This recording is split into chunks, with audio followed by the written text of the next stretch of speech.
Hello, this is Danny Raymond, the voice behind Ray's Guide. When I describe a feature inside of the game as being unloved, that is different than saying that it is disliked. It means it is being neglected, despite its clear issues. So, for example, the map is heavily disliked, but from the demonstrations at CitizenCon, it is hardly being ignored.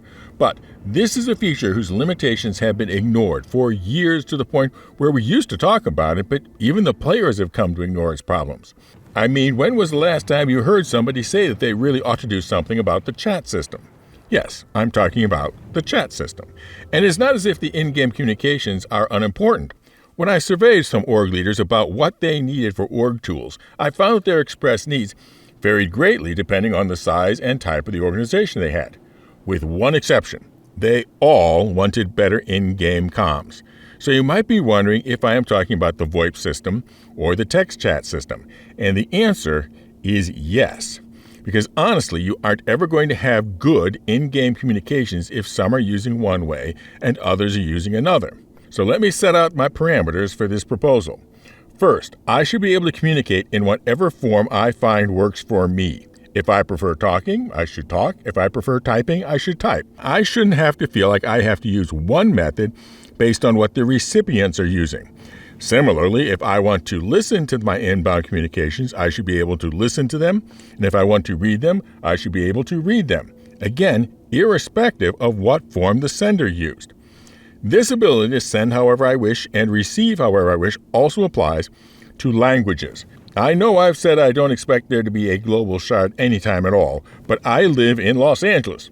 So any given day, I'll hear a half dozen languages without having to leave my car. So I've nicknamed this proposed system the Star Citizen Babelfish Chat.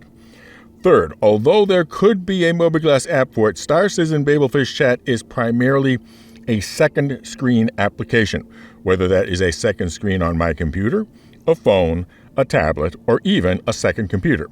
Many of the current limitations of chat, if you think about it, are based on not wanting to be immersion breaking. That's why it's so small on the screen and it isn't in colors.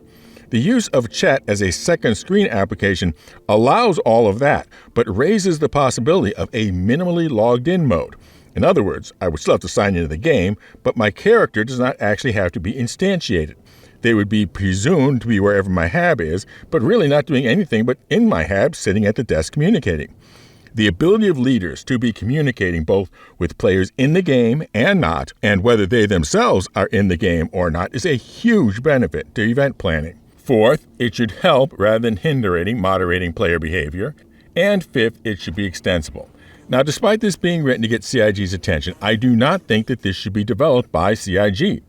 All the technologies behind what I'm going to describe are off the shelf, some of them even built within Windows, and there are firms that are good and experienced with using them. So let's start at the top with a spoken input.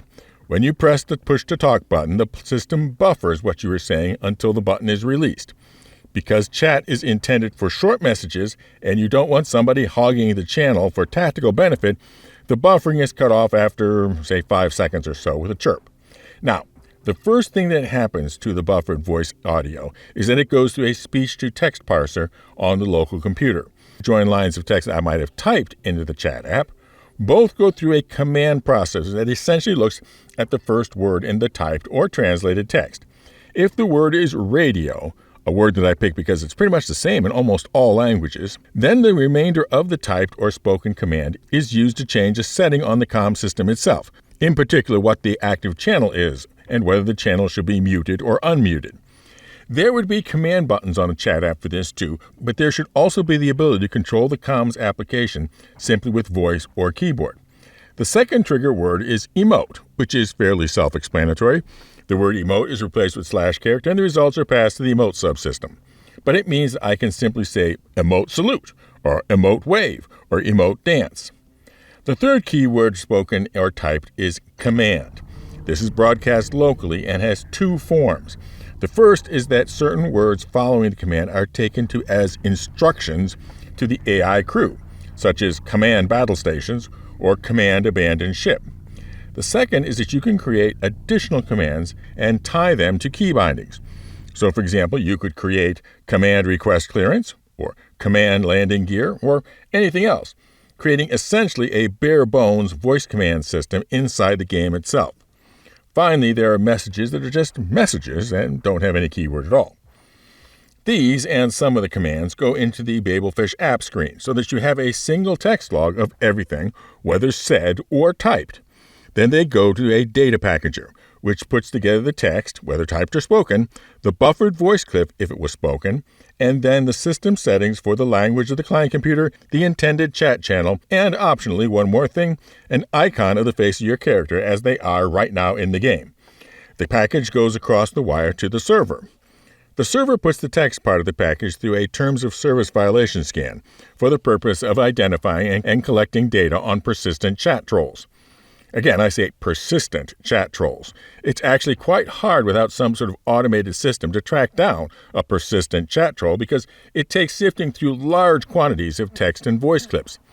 Thus, companies are tempted to just say, well, who are we getting the most complaints about, which rewards brigading.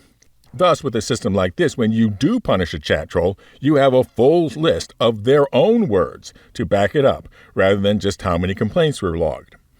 The second server function is to build a list of recipients. For example, if the destination of the message is everyone in their organization, who in their organization is online right now. Other similar examples would be a chat channel of all hostiles within range, or all party members, etc.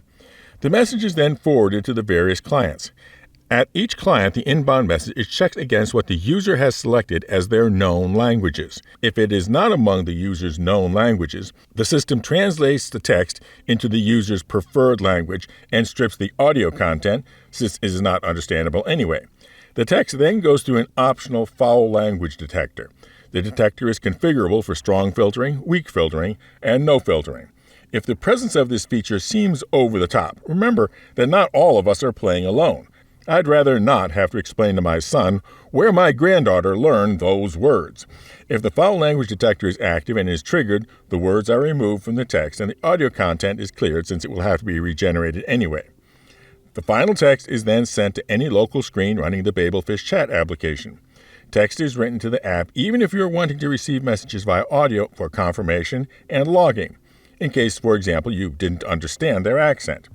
Then, if the channel is not muted, it checks to see if there's audio data, which there wouldn't be if it was a text input originally or if the audio had been stripped during translation or editing. If no, then the text is sent to a text-to-speech module to create one. The audio is then sent to a queue. Using an audio queue prevents crosstalk, but it does represent a challenge if somebody wants to hog the voice channel, which is why there is a limit on message length at the start. Now, I know that taken as a whole, this seems like quite a lot. But remember, all of the major parts, translation, text-to-speech, parsing, etc., have off-the-shelf solutions. So the actual complexity of this solution should be quite manageable to programmers that have already worked on this kind of application. Now for an update on our giveaways, we continue to make progress towards our goal of giving away the Zippy Zazzy Zapdigs Ever, the Zeus 2 cargo, as well as our longer goal of the magnificent multi-role mining meta, the Erastra. 1 entry per video, be a member for automatic entry, or just comment including the secret word.